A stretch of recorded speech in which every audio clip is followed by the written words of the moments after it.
6 o'clock. Roll call, Director Baker? Here. Director Calvins? Any air plan? Director Davis? Here. Director Gregory? She will not President Smiley? be here. So we got a quorum of 3 and 1 absent, or 2 absent. I need a motion to approve the regular meeting, or special meeting agenda. So approved. I will second. All in favor? Aye. Anyone opposed? Hearing none? Passes. 3, 2, 0.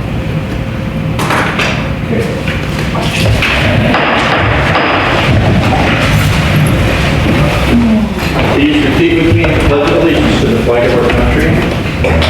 I pledge allegiance to the flag of the United States of America and to the republic for which it stands, one nation, under God, indivisible, with liberty and justice for all.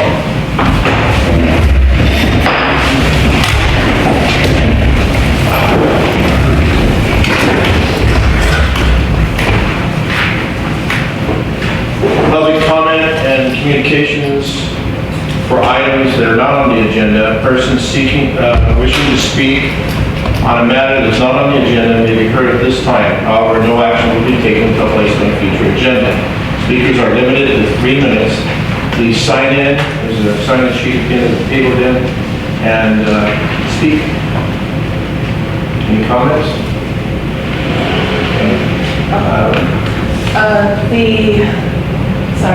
The San Miguel Senior Citizens are having a game day next week on May 7th from 1 to 4 p.m., $2 a person. You can bring your games and puzzles. They will also supply games as well. If anyone has any questions, they can reach out to Kathy Sugar here at the San Miguel Senior Center. Michelle, anybody else? Okay, we'll move on to special presentation of public hearing.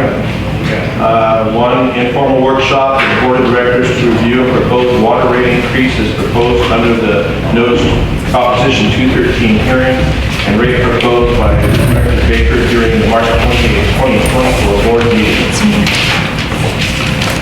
Thank you. So basically what we're going to have is we're going to have a presentation on why we have rates, what the rates are, what the rates are being proposed, and then we'll have a question and answer period after that. And once that period is over, if you have specific questions about your specific circumstances, then we can help you with those. If you have questions about high usage or usage in general, then I would encourage you to call the office and talk to Tamara McKinsey or myself, so we can help you figure out what's going on in your particular case. The main focus of tonight is to understand how the potential rate increase would affect you as far as our rate goes. Director Calvin, right at 6:04.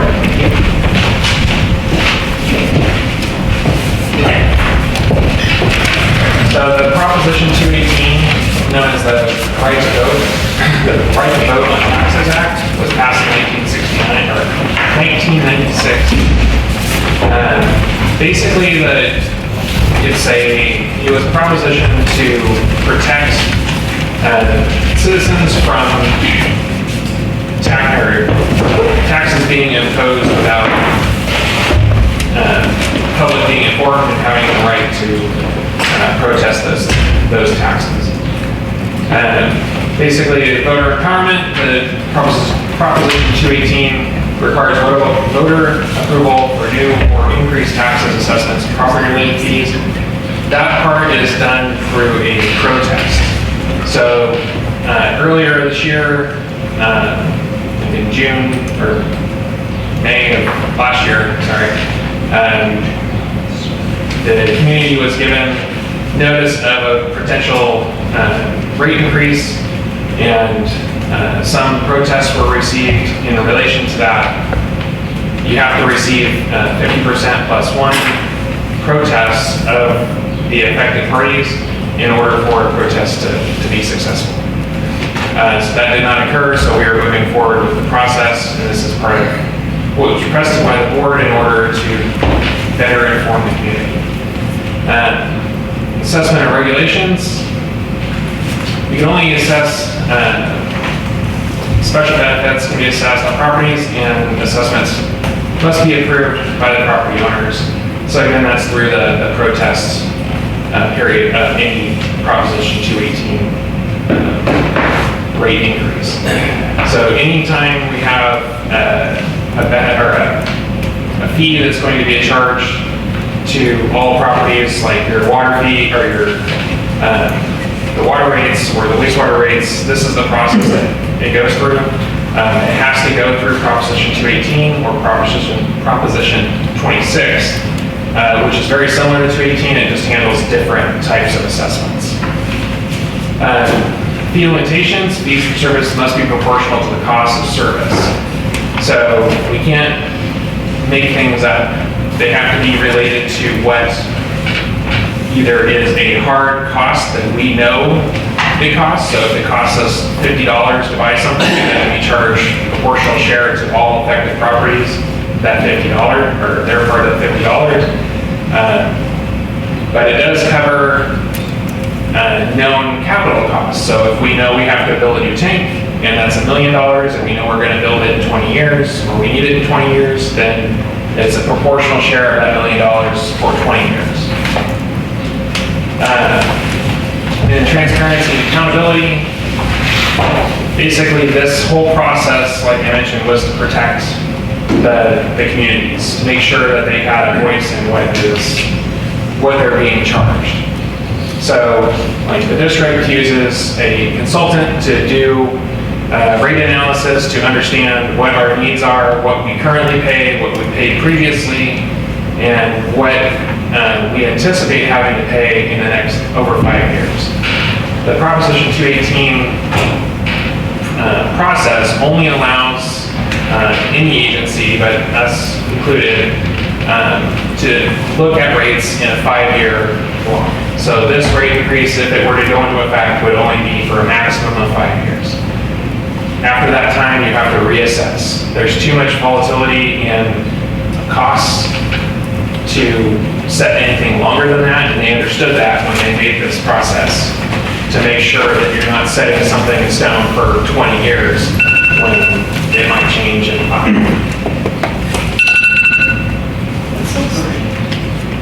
Yeah, there's something on this. It's hot now, so you're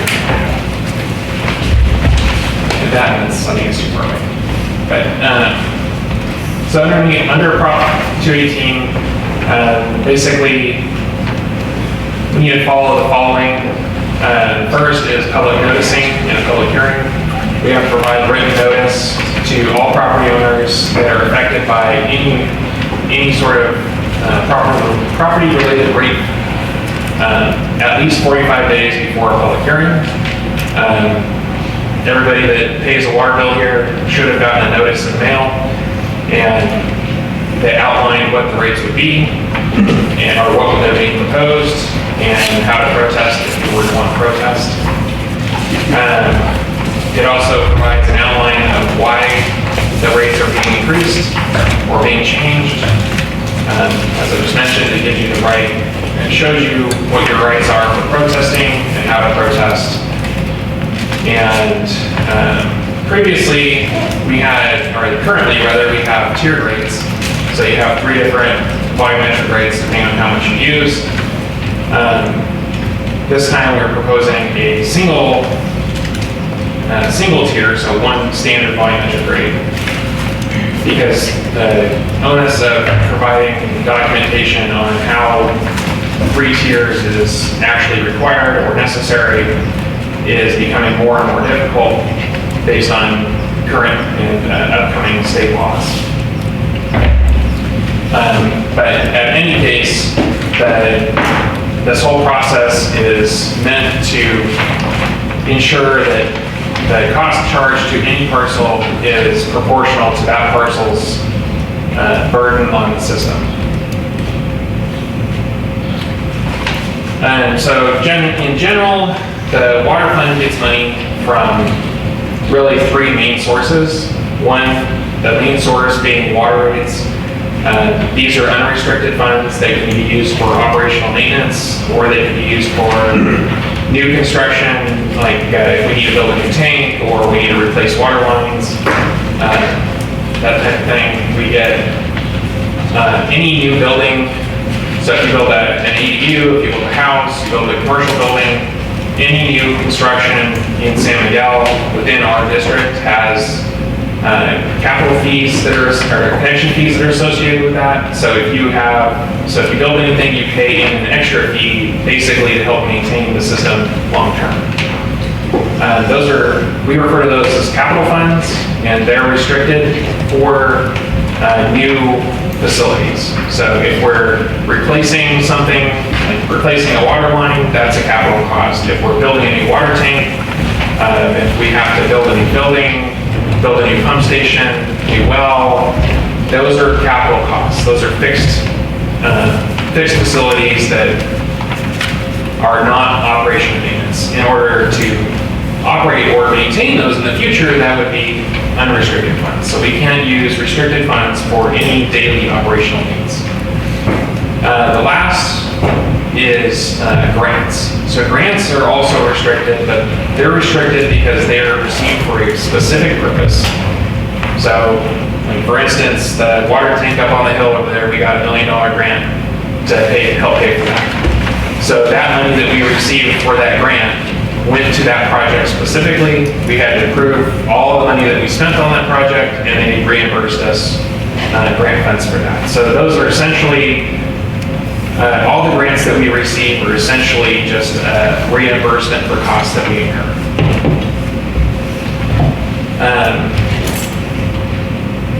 So again, unrestricted revenues are what we can use on a day-to-day need, or they can also be used for capital needs.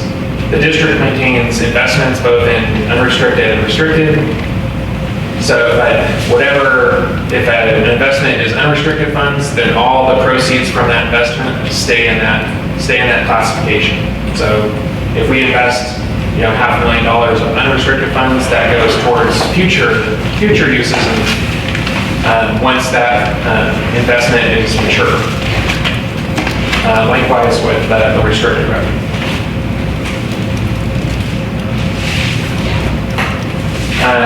In talking about what we're generally paying for, routine expenses, the monthly we pay a lot of things similar to most of you. We have power for the wells, power for the buildings, natural gas for generators, propane for generators, the internet, chemicals for our well sites. We have property liability insurance, workers' comp insurance, vehicle insurance. We have building leases and rentals. Like a rental would be this space. When we be here, we rent this space. Maintenance is in all kinds of things. We have, just like everybody, we maintain our vehicles, we maintain equipment, we have to maintain our buildings. One of the biggest costs for us is maintaining infrastructure, like the water mains, the wells, the water tanks, and then the maintenance of properties in general. Lastly is staffing. So we do have staff. So staffing costs are wages, taxes, retirement, their health insurance, again, workers' compensation insurance. And every year, just like all of you, I'm sure, health insurance goes up, our workers' comp insurance goes up, taxes go up. And expenses related to capital, as I mentioned previously, one of our biggest expenses is maintenance of water mains.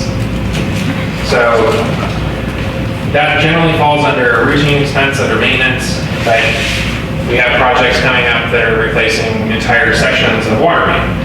So that would be a capital expense. So anything related to that water line replacement would be a capital cost. It could come from capital reserves. If we have to replace pumps, structures, equipment, those are all capital.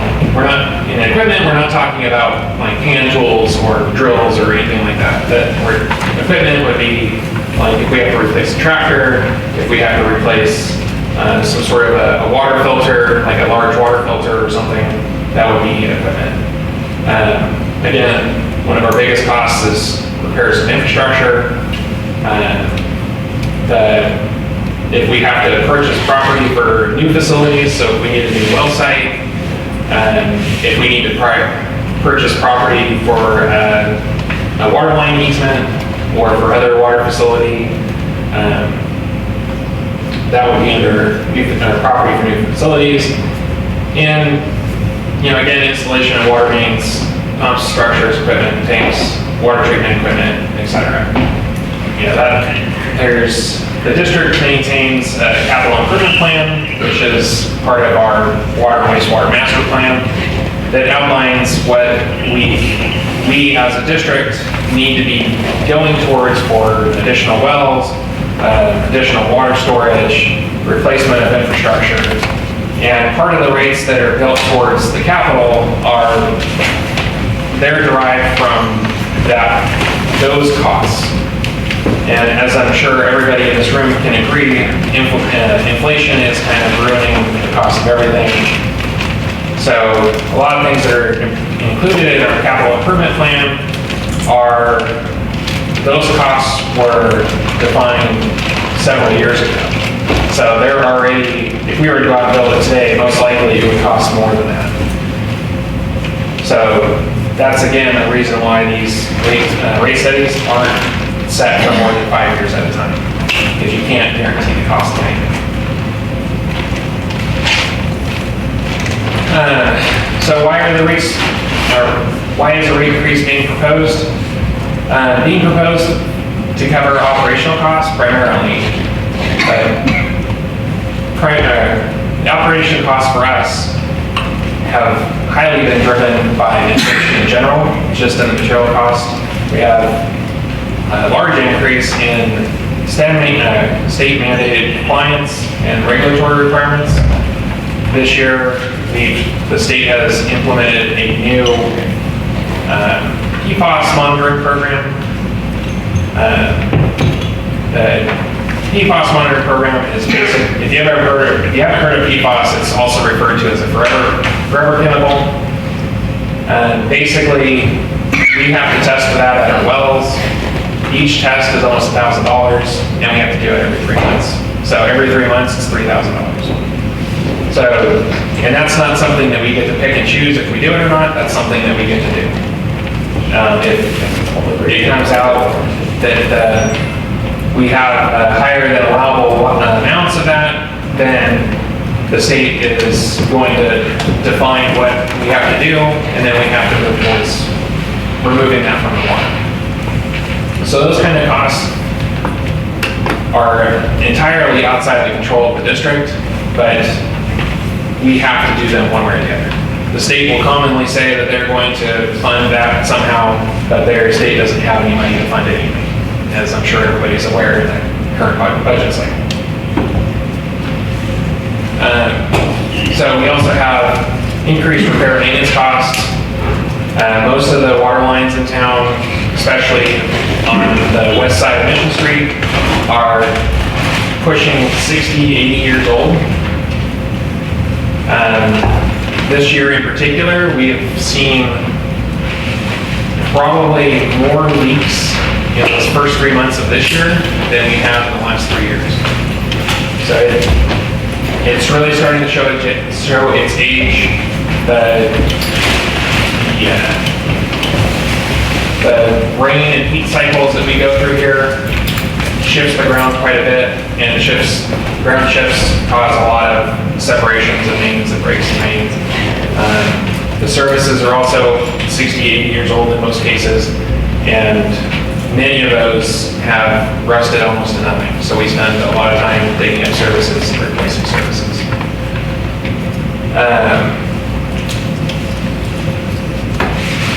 So Going into what the rate proposal is, so what we're talking about tonight is two different rate proposals. One on the left is what we're calling the notice to Proposition 218 proposal, and on the right is a proposal proposed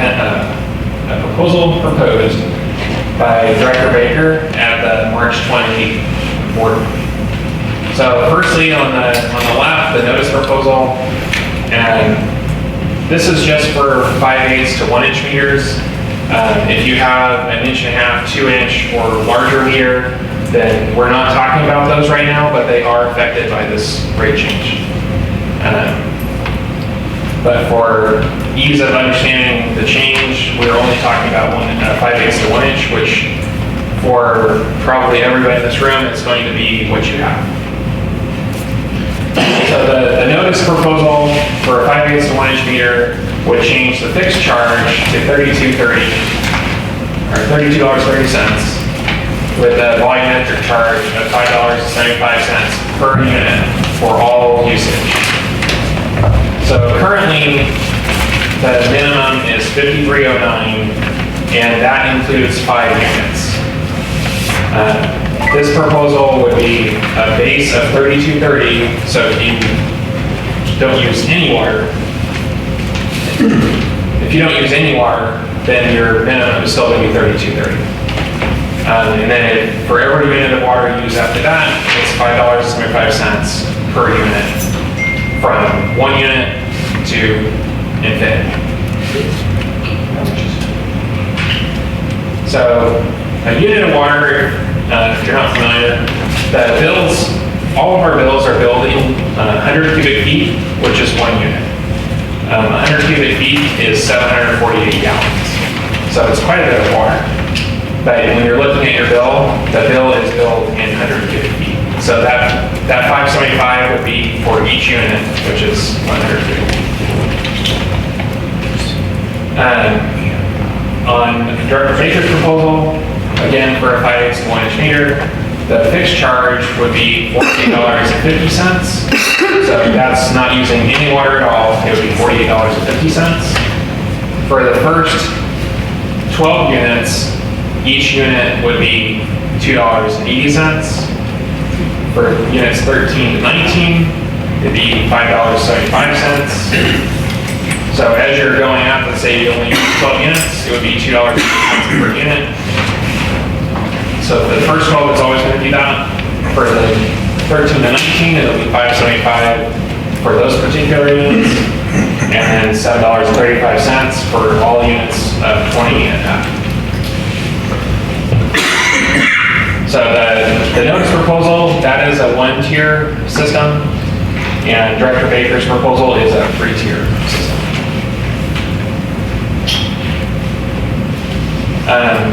So we're going to look at some comparisons between the two proposals versus what we're paying right now. So again, this is the notice proposal. So the column on the left, you have units of water used, so 0 units. Right now you'd be paying $53.09. The proposal, the 218 proposal is $32.30, and you'd be saving $20.79. Skipping down to 5 units, again, right now you're paying $53.09. The proposed rate, it would be $61.05, which is an increase of $7.98. 96 cents, thank you. And then going down to 20 units, right now you would be paying $150.24. The proposal would put you at $147.30, by the savings of $2.94. In Director Baker's proposal, again, it'd be a fixed charge of $48.50 with 3 tiers after that. 0 units, again, right now you're paying $53.09. The proposal would be for you to pay $48.50, which would be a savings of $4.59. At 5 units, you'd be still, right now you're paying $53.09. The proposal would put you to $62.50, which is an increase of $9.41. And lastly, at 20 units, right now would be paying $150.24. And the proposal would have you at $128.10, which is a savings of $22.14. Kelly, the math on the 20 is not correct. Okay, I'll have to look at that. For which one? That's Baker's? That's based on Director Baker's proposal. Just the water alone is 147 plus the base rate. Are you tiering it? Or the first 12 is at 280? No. And then that, well, you have to do that, because that's our charge. So the first 12 is at 280, then it's at 575, and then it goes up. Okay.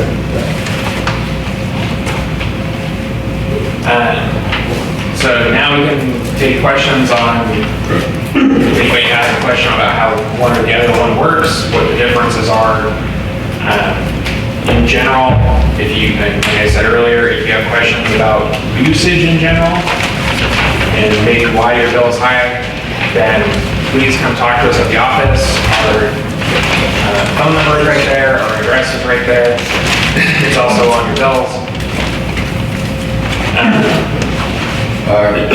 Excuse me, gentlemen. This meeting is for the people. They should be able to ask a question while they're here. They will if you allow me to. Nobody said anything like that yet. You said if you had any questions, you could call the office. That's how I We're took not it. through with our. If you have any questions, come to the office. That's what I just heard. And I don't know why you're talking. Okay. So that I'm very 100% clear, if you have concerns about your usage, not the bill, but maybe why your bill is high, or how to understand your usage, please come talk to us so we can talk to you about your specific situation in more detail. Right tonight, what we're trying to do is help everybody understand what the rate would be for the usage that's shown on your bill, so you can compare what's proposed with what you're paying right now. I'm sorry if there was any confusion with that. Would you like to take some questions now from the public? Well, we'll take 3 minutes of comment from each person if you want, and the folks there and sign in. Then we will take questions from the public. Are you taking questions or comments? I said if you have comment, please approach and sign in and make your comment, and then we'll take questions. You want me to repeat it again, or can you hear me? As long as you can take questions, that's all. I seem not to be able to hear me, so I just want Thank you. Thank you. Yes, ma'am. I understand the definition of proposal. I don't understand why there's two proposals, or is that something we're going to be eventually voting on? There's going to be two proposals presented? So thank you. So the Notice 218 proposal, the board could take action to approve that without further public intervention. For Director Baker's proposal, if the board chooses to move forward with that particular proposal, it would have to go back through the 218 process again, which would mean that it would be a new rate study would be performed for that to back that up. Then it would be sent out to the public, similar to the one that you received already, and the public would have a right and an option to protest that. Right, thank you. Kelly, why do you need to do another rate study? You've just done a rate study. You can use that data. The information hasn't changed. You were just doing your 218 process where there's a period for people to protest and all of that. So the part of the 218 process is having the backup and documentation, or backup or documentation for the basis of that rate. So when the 218 notice was sent out for the current proposal, we have a rate scenario that was provided in the board packets that outlines why that rate is needed, what goes into that rate, and supports charging that rate.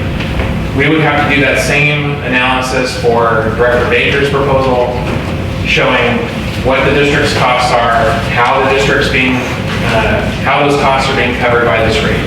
So it's not a full rate study, because we already have the majority of the documentation. It's basically providing that clarification and that documentation saying, okay, if we charge $48.50, where does that get us? With the historical usage that we're basing the rate study on, where do those tier rates get us? So you would just have to go in your template and change numbers? It's a little bit more than that, but basically. Yeah. I mean, it wasn't. Should I just belt mine out? I'm sorry. No, that's okay.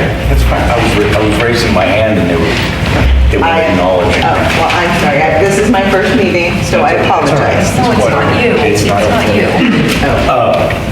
I have a couple questions. Is Berkeley's idea, does that have a sliding scale up like the first proposal does? As far as sliding scale. Well, every year you increase the 280 to another number and then another number and then another number. So that would be part of the analysis that would have to be done to put it out as a Proposition 218. So The notice so if the board decides to move forward with Director Baker's proposal, then it would go through the same mathematical analysis as the one that's already been through that process. And it would show, okay, this is what it's going to be. These are first year numbers, then what was next year, what is the year after that, and what is the year after that. Those are generally a percentage per, between years. So the current proposal started out at 4.5%. So then, theoretically, Director Baker's would start out 4.5% and then go from there. So will you conduct another workshop after the 218 process to discover what those numbers will be? So if that proposal moves forward, then that would be documentation that would be made available to the public, and that would be part of the notice that you guys receive. You would receive what it would be every year for the duration of the rate. Can you tell me what is 50% of our water customers?